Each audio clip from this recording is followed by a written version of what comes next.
দেশ স্বাধীন বা হলে বিকল্পকে 10 দফা দাবি দিয়েছিলাম। আমরা উত্তর দিয়েছিলাম আমরা সবাই। ট্রাফিক মনিটরিং থেকে ট্রাফিকের দায়িত্ব থেকে শুরু করে বাজার মনিটরিং সবগুলো কাজই আমরা করছি শিক্ষার্থীরা। এখন আজকে আমরা মাদকদ্রব্য অধিদপ্তরে এসেছিলাম। আমরা মহাপরিচালক স্যারের সাথে আমরা মিটিং করেছি প্রায় 1 ঘন্টা যাবৎ।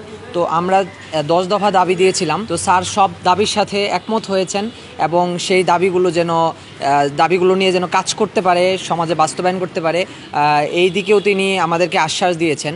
তো আমরাও মনে করি যে এতদিন যা হয়েছে এখন আপাতত এগুলো আর করতে দেওয়া হবে না। স্যার আইন প্রয়োগ থেকে শুরু করে সকল বিষয়ে আমাদেরকে যথেষ্ট সহযোগিতা করার আশ্বাস দিয়েছেন। যেহেতু মাদকদ্রব্য এটা অনেক দিন থেকে লং একটা প্রসেস, অনেক দিন থেকে চলে এসছে। তো এখন মনে করি যে এটা দ্রুত সময়ে সমাধান করা সম্ভব না, আমরাও মনে করি আর ওনারাও এটাই মনে করেন।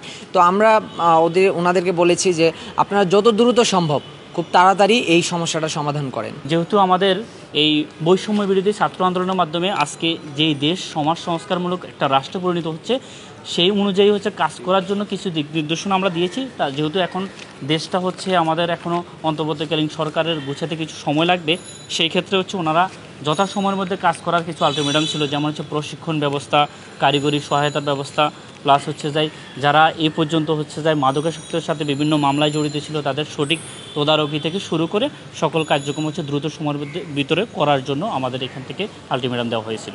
করেছিলেন যে দেশ স্বাধীন বা হলে বিকল্পকে, আমরা উত্তর দিয়েছিলাম আমরা সবাই। তো আমরা যেহেতু সবাই আমাদের বিকল্প, তো আমাদের নতুন করে দেশটা করতে গেলে আগে আমাদেরকে মাদককে রুখে দাঁড়াতে হবে। তো এই ধারাবাহিকতা রক্ষার্থে আমরা প্রতিটা সেক্টরে গেছি, আপনারা জানেন, সরকারি কর্মকর্তাদের সাথে কথা বলেছি।